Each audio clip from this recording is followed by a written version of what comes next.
हमारी 5 सूत्री मांगे हैं जो कि 4 अगस्त 2024 से लगातार बांग्लादेश में हिंदुओं का नरसंहार हो रहा है। तो भारत की सरकार अपनी सेना भेजे, इसमें दखल दे और बांग्लादेशी हिंदुओं की सुरक्षा सुनिश्चित की जाए। और जैसा कि 71 में पाकिस्तान के 2 फाल करके बांग्लादेश को बनाया गया था, आज आवश्यकता है कि बांग्लादेश के 2 फाल करके वहाँ की माइनॉरिटीज़ के लिए, अल्पसंख्यक के लिए एक अलग हिंदू राष्ट्र बनाया जाए। बांग्लादेश में 9 राज्य हैं, चित्तगोंग, बेंसौर और खुलना, इन 3 राज्यों को अलग करके वहाँ के अल्पसंख्यकों के लिए सुरक्षित राष्ट्र का निर्माण भारत सरकार करे, ऐसी हमारी मांग है। और जो वहाँ पे नरसंहार और जो वहाँ पे तख्तापलट हुआ है, इसमें जमात इस्लामी की जो भूमिका है वो लगातार सबसे अधिक देखी गई है। और जमात इस्लामी भारत का एक संगठन है, इसका मुख्यालय दिल्ली में है, तो उस पर भी एक सख्त कार्रवाई होनी चाहिए, क्योंकि इस प्रकार से यदि होता रहा तो हमारी सभ्यता संस्कृति नष्ट हो जाएगी, भारतीयता समाप्त हो जाएगी। इसलिए आपसे निवेदन है कि सरकार तक ये मैसेज पहुँचाइए। अभी 5 महीने पहले 4 अगस्त 2024 से बांग्लादेश में जो हमारा पड़ोसी देश है, मित्र देश था, और भारत की सहायता से ही लगातार वह फल फूल रहा था। वहाँ पे तख्ता पलट कर दिया गया, वहाँ की सरकार को बेदखल कर दिया गया, और वहाँ पर जो आताताई ताकतें थीं, जो आतंकवादी ताकतें थीं, जो जिहादी ताकतें थीं, उन लोगों ने वहाँ पे कब्जा कर लिया। पर उसके बाद लगातार वहाँ पे जो हिंदू थोड़े बहुत बचे हुए थे, क्योंकि लगभग 30% हिंदू 1947 में वहाँ पर था, जो कि अब घटता घटता केवल 7.5% बचा था। तो उन 7.5% हिंदुओं को अब लगातार घर से निकाल के मारा जा रहा है, काटा जा रहा है, और लगातार उनकी बहन बेटियों के साथ में दुराचार हो रहा है। अगस्त के महीने में भी हम लोगों ने लगातार कई आंदोलन किए, कई जनसभाएं की, सरकार से मांग करी कि सरकार दखल दे और वहाँ के हिंदुओं की रक्षा सुनिश्चित करे। तो हमको जवाब ये मिला कि अंदरूनी तौर पे कार्रवाई चल रही है, अंदरूनी तौर पे कार्रवाई चल रही है, सार्वजनिक अभी नहीं की जा सकती। पर 4-5 महीने बीत जाने के बाद भी अभी भी वहाँ पे हिंदुओं का इसी प्रकार से नरसंहार हो रहा है। तो इससे ये बात विदित है कि वास्तव में कोई कार्रवाई यहाँ की तरफ से नहीं हो रही थी, बल्कि जो वहाँ पे तख्ता पलट हुआ और जितने भी हिंदू वहाँ पे मारे काटे जा रहे हैं, उसमें जमात इस्लामी की भूमिका नंबर 1 पर है। सबसे अधिक भूमिका जमात इस्लामी के लोगों की है। और जमात इस्लामी बांग्लादेश का संगठन नहीं है, पाकिस्तान का संगठन नहीं है, तालिबान का संगठन नहीं है, वो भारत का ही संगठन है। भारत में दिल्ली में उसका हेडक्वार्टर है और दुनिया के तमाम देशों में प्रतिबंधित है, 9 इस्लामिक देशों में प्रतिबंधित है, बांग्लादेश में ही प्रतिबंधित था। 1 अगस्त को शेख हसीना जो वहाँ की प्रधानमंत्री थी, उन्होंने उस संगठन को पुनः 5 साल के लिए और अधिक प्रतिबंधित कर दिया। उसके बाद वो संगठन उग्र हो गया, उसके जमाती उग्र हो गए, उनके कार्यकर्ता उग्र हो गए, और उस देश की जो सरकार थी लोकतांत्रिक जनता द्वारा चुनी हुई, उस सरकार को गिरा दिया। शेख हसीना को वहाँ से भागना पड़ा और वहाँ पे लगातार हिंदुओं का नरसंहार शुरू हो गया, जो कि बादस्तूर जारी है। और उसका मुख्यालय आज भी दिल्ली में है, उस पर कोई कार्रवाई नहीं हुई, उनके पदाधिकारियों पर कार्रवाई नहीं हो रही है, उनके कार्यकर्ताओं पर कोई कार्रवाई नहीं हो रही है। तो इसलिए हम बार बार जगह जगह पे जा कर के सरकार के नुमाइंदों से ये आग्रह कर रहे हैं कि वो सरकार तक मैसेज पहुंचाएं कि ये केवल राष्ट्र धारक दल की मांग नहीं है, ये समस्त 100 करोड़ हिंदुओं की मांग है। बल्कि जो यहाँ के अच्छे मुसलमान हैं वे भी इस मांग को कर रहे हैं कि वहाँ की हिंदुओं की रक्षा हो।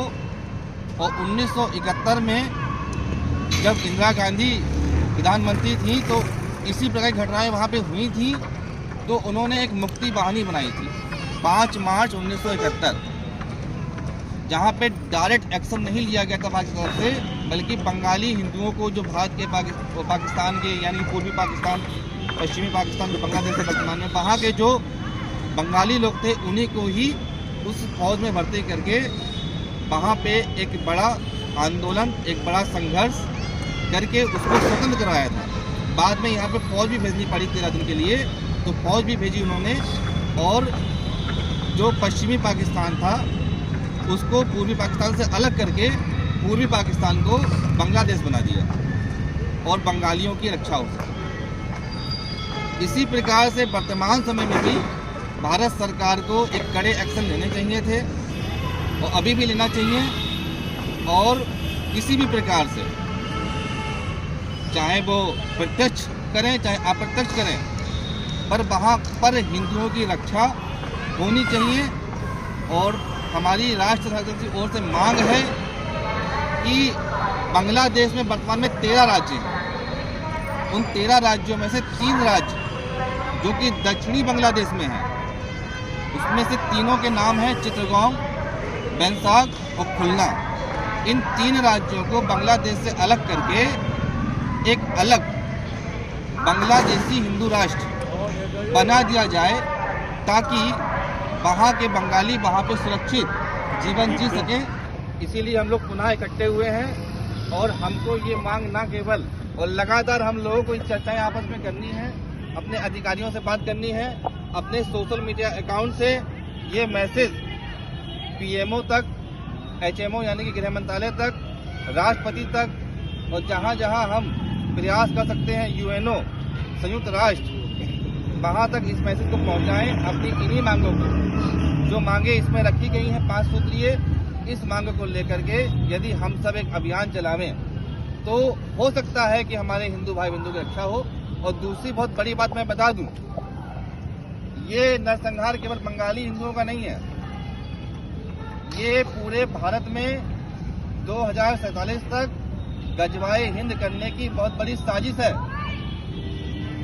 ये पूरे संपूर्ण भारत को, जो भारतीय उपमहाद्वीप है जिसमें कई देश आते हैं, श्रीलंका आता है, बांग्लादेश आता है, पाकिस्तान आता है, अफगानिस्तान आता है, म्यांमार आता है, मालदीव आता है, नेपाल आता है, भारत आता है, इन सभी पूरे भूमंडल को, पूरे भारतीय उपमहाद्वीप को एक पूर्ण इस्लामिक राष्ट्र बनाने की साजिश है।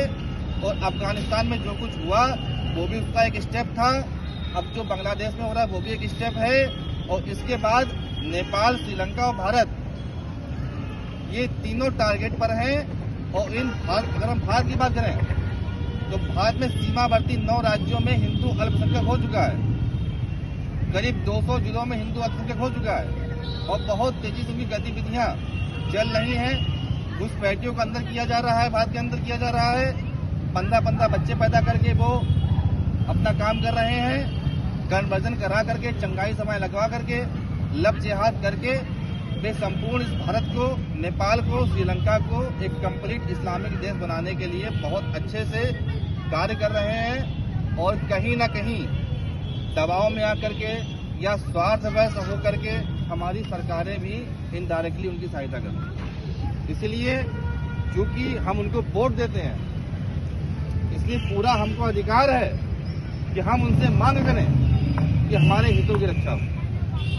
ना केवल हम यहाँ तक सीमित रहे, हम अपने जन प्रतिनिधियों तक जाएं, उनसे भी कहें कि आप क्या कर रहे हो, सदन में हमारी बात उठाइए, हमने आपको भेजा है यहाँ से, आप हमारी इस बात को संसद के अंदर बोलिए, विधानसभा के अंदर बोलिए। अभी तो हम केवल छोटे छोटे स्थानों पर इकट्ठा हो पा रहे हैं, पर हमने जिनको भेजा उनकी जिम्मेदारी है और वे इस कार्य को करें। बस मैं इतना ही कहना चाहूँगा। बाकी हमारे कमल जी हमारे साथ आए हैं, बहुत ही कर्मठ, बहुत ही परिश्रमी और बहुत ही सच्चे सनातनी व्यक्ति हैं। आप आए और कुछ थोड़ा सा मार्गदर्शन करें लोगों का, उसको कैसे हम इसको सुरक्षित रख सकते हैं, क्या क्या नीतियां हैं, क्या गुप्त नीतियां हैं, क्या बाहरी नीतियां हैं। तो ऐसी सारी नीतियों से जब आप जान जाएंगे, जागरूक होंगे, और जब जागेंगे तो स्वयं का खून उबलेगा कि हमारे राणा प्रताप ने जब बलिदान दिया, हमारे भगत सिंह ने जब बलिदान दिया, हमारे महर्षि दयानंद ने जब 17 बार जहर पिया, तो हम क्यों नपुंसक बने बैठे हैं। अरे मरना तो एक दिन है ही है। कौन जिंदा है यहाँ पे? हम जिंदा है क्या? आप जिंदा है क्या? आप जिंदा है क्या? सबको मरना है एक दिन, और मरना है तो देश के लिए ही मरो। क्यों कायरों की भांति चूल्हे में रसोई में घुसे बैठे हैं हम लोग?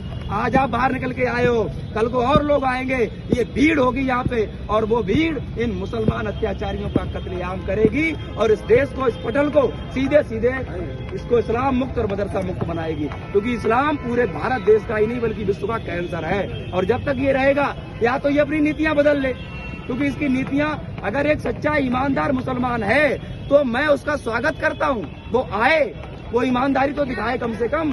ये पशु पक्षियों का कत्ल करना, लोगों का कत्ल करना, बलात्कार करना, ये कौन सा धर्म सिखाता है भाई? ये कौन सा धर्म है?